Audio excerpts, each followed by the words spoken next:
నాన్న నేను నా బాయ్ ఫ్రెండ్స్ నేను నిన్న చూడడం జరిగింది సినిమా. ఈ సినిమా నచ్చింది అని చెప్తే జస్ట్ మామూలు ఫార్మాలిటీ అవుతుంది. నాకు అలా ఫార్మాలిటీగా చెప్పే అలవాట్లేదు, మీకు కూడా తెలుసు. నాకు నచ్చితేనే చెప్తాను. ఈ కథ చూస్తున్నప్పుడు కొత్త కథ, కొత్త పాయింటు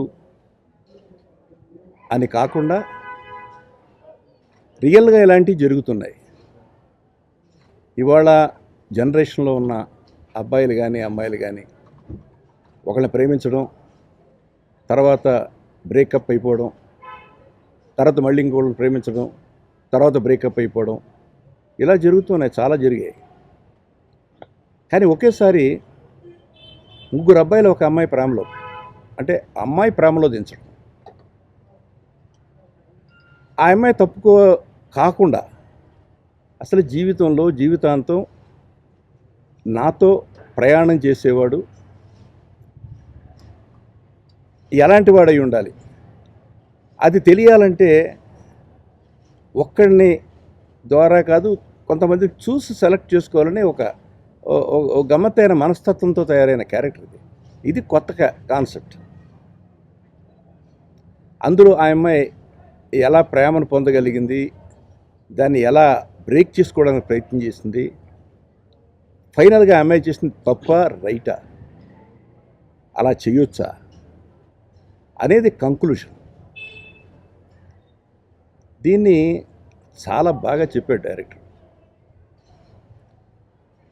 భాస్కర్ రెడ్డి. ఇవాళ చిన్న సినిమాలు, బడ్జెట్ సినిమాలు ఎంత కష్టపడి స్క్రిప్ట్లు తయారు చేస్తున్నారంటే పెర్ఫెక్షన్ ఇన్ ద స్క్రిప్ట్ చేస్తున్నారు. కొంచెం ఇదివరకు నేను చాలా 2 years క్రితం చాలా డిసప్పాయింట్ అయ్యాను. ఇండస్ట్రీ చాలా బ్యాడ్ షేప్లోకి వెళ్ళిపోయింది. ఉంటే పెద్ద సినిమాలు, లేకపోతే చిన్న సినిమా అనే దానికి గతి లేదని. కానీ ఈ 2 yearsలో కొంత సక్సెస్ఫుల్ రేట్ కనిపిస్తుంది, మంచి ప్రయత్నాలు కనిపిస్తున్నాయి, మంచి సినిమాలు తీస్తున్నారు. మనం ఎక్కడికి పోతావో చిన్నవాడో చూశాను, రియల్గా చాలా బాగా నచ్చింది. తర్వాత మళ్ళీ ఈ సినిమా చూశా.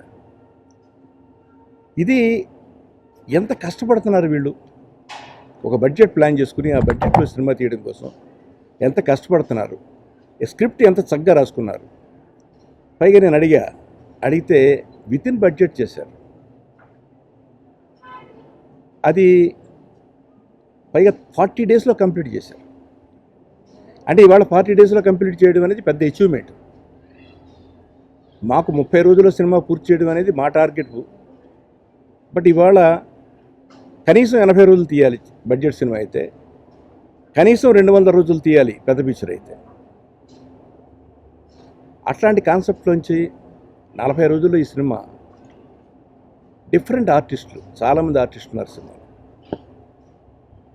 అది డైరెక్టరు స్క్రిప్ట్ చాలా గొప్పగా తయారు చేస్తుంది. దానికి కథ సాయి కృష్ణ, తర్వాత స్క్రీన్ ప్లే డైలాగ్స్ ప్రసన్న కుమారు, వీళ్ళు టీం వర్క్గా పెట్టి చాలా మంచి డైలాగులు పంచెస్, చాలా మంచి పంచెస్ ఉన్నాయి దీంట్లో. అలా చేస్తూ దాన్ని ఎగ్జిక్యూట్ చేయగలిగాడు వేణుగోపాల్, చాలా బాగా ఎగ్జిక్యూట్ చేశాడు. ఇక ఆర్టిస్టుల పెర్ఫార్మెన్స్కి వస్తే ముగ్గురు కుర్రాళ్ళు, ఆల్మోస్ట్ కొత్త కుర్రాళ్ళ కింద లెక్క. ముగ్గురు డిఫరెంట్ క్యారెక్టర్స్, ముగ్గురు హీరోస్ కాదు, హీరోస్లోనే ఒక్కొక్కడికి ఒక క్యారెక్టరైజేషన్.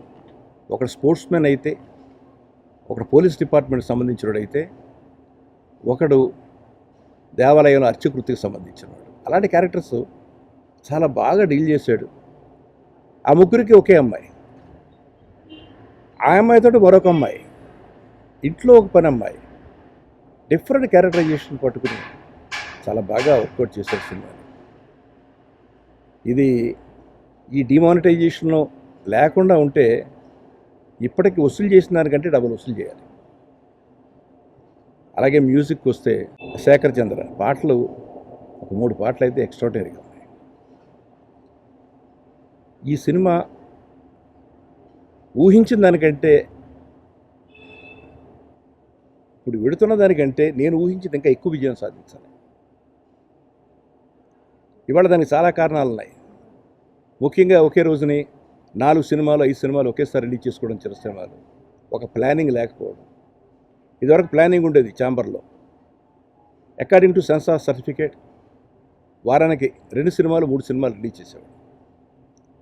అలా ఉంటే అందరూ షేరింగ్ చేసుకొచ్చేవాళ్ళు. ఒక్క రోజున 4 సినిమాలు. అసలు వెడుతున్న దూరంలో మొన్న సినిమా చూపిస్తాం మావా, ఇక్కడే మనం కలిసాం. మనం నిజంగా అది కలెక్ట్ చేసింది సినిమా అద్భుతంగా ఉంది. అలాగే ఈ సినిమా ఇంకా ఇప్పుడున్న దాన్ని మించి ఇంకా పెరగడానికి అవకాశాలు ఉన్నాయని నేను అనుకుంటున్నాను. ఎందుకంటే మళ్ళీ ఫస్ట్ వచ్చింది అంతా 31st వరకు అంతా కొంచెం దీనిగా ఉంటారు. ఈ డిమానిటైజేషన్లోను ఒకటి తర్వాత ఏమైనా డబ్బులు వస్తాయేమో. సో దాంతో ఈ సినిమా చాలా పెద్ద విజయాన్ని సాధించడానికి అవకాశాలు ఉన్నాయి. సాధిస్తుందని మనస్ఫూర్తిగా అనుకున్నా. Heartfully I'm congratulating the entire team of నాన్న నేను నాన్న నేను నా బాయ్ ఫ్రెండ్స్. అసలు టైటిల్లోనే ఒక వైరుధ్యం ఉంది. అలా కష్టపడ్డారు వీళ్ళంతా. ఇలాంటి సినిమాలు వేణుగోపాల్ మరిన్ని తీయాలని మనస్ఫూర్తిగా కోరుకుంటూ, వీళ్ళు ఒక్కొక్కళ్ళు ఎంత కష్టపడి చేశారో వాళ్ళు మనస్ఫూర్తిగా నేను అభినందిస్తూ, నా దృష్టిలో ఈ సినిమాకి 3 హీరోస్: డైరెక్టర్, రైటర్స్, ప్రొడ్యూసర్. ఎప్పుడు నేను టెక్నీషియన్స్ని హీరోగా తీసుకుంటారు కాబట్టి ఆ 3 హీరోస్ సక్సెస్ అయ్యారు. మరొకసారి ఈ సినిమా టీంని హృదయపూర్తిగా నేను అభినందిస్తున్నాను. అభినందనలు చెప్పడం కోసమే ఈ ప్రెస్ మీట్. రావు రమేష్, నేను వాళ్ళ ఫాదర్ ఫస్ట్ పిక్చర్ జగత్ కిలాడీలు, నేను ఆ సినిమా పలుగునా చిత్రాల్లో మేము పనిచేసిన సినిమా అది ఫస్ట్ పిక్చర్. గోపాలరావు గారి కెరియర్ని చూశాను పూర్తిగా. ఇప్పుడు రావు రమేష్ కెరియర్ని చూస్తున్నాను. అసలు రోజు రోజుకి అతని క్యారెక్టర్ ఆర్టిస్ట్గా ఎంత మెచ్యూర్ అవుతున్నాడంటే, ఐ థింక్ చాలా పెద్ద క్యారెక్టర్ ఆర్టిస్ట్గా ఫైనల్గా సెటిల్ అవుతాడు. ఈ సినిమాలో ఫాదర్ క్యారెక్టర్ నాకు 2 చోట్ల కళ్ళు చెమర్చే క్లైమాక్స్లో. సినిమా అంతా ఒక ఎత్తు, క్లైమాక్స్ 2.5 రీల్స్ అది ఒక ఎత్తు. డెఫినెట్గా ఆ లాస్ట్ 2 రీల్స్ చూస్తే మాత్రం నాకు మాత్రం నా సినిమా అనిపించింది. సో 2 చోట్ల కళ్ళ తడిపెట్టి కళ్ళనీళ్ళు పెట్టించింది. అంత బాగా అతను రమేష్ యాక్ట్ చేశాడు. ఆ క్యారెక్టర్ని బాగా క్రియేట్ చేశారు డైరెక్టర్. ఒక ఫాదర్ క్యారెక్టరు అది చూస్తే ప్రతి నాన్న నిజంగా చెప్తారు. మన అమ్మ నాన్నలో నాన్న ఇప్పుడు పిచ్చాడు. నాన్న చాలా పిచ్చాడు. చాలా సినిమాలు ప్రూవ్ అయింది కూడా. సూరిగాడిలో కానీ, మామగారిలో కానీ, లేకపోతే తాతా మనోళ్ళలో కానీ, ఏ సినిమాలో ఉన్న తండ్రి ఎప్పుడు పిచ్చుడే. ఆ పిచ్చి ప్రేమ పిల్లల మీద ఉంటుంది. దానికి నిదర్శనంగా ఆ క్యారెక్టర్ వాళ్ళు చేశారు. అట్లాగే చోటా గురించి చెప్పుకోవడం అంటే నా బిడ్డ గురించి చెప్పినట్టే. చోటాకే నాయుడు వాడు ఫోటోగ్రఫీ చాలా ఎక్సలెంట్గా తీశాడు. అసలు మొత్తం స్క్రీన్ మీద అందరూ అందంగానే ఉన్నారు. సో వాళ్ళని, అట్లాగే మా ఎడిటర్ ప్రసాద్, ఇంకా టెక్నీషియన్ ఆర్ట్ డైరెక్టర్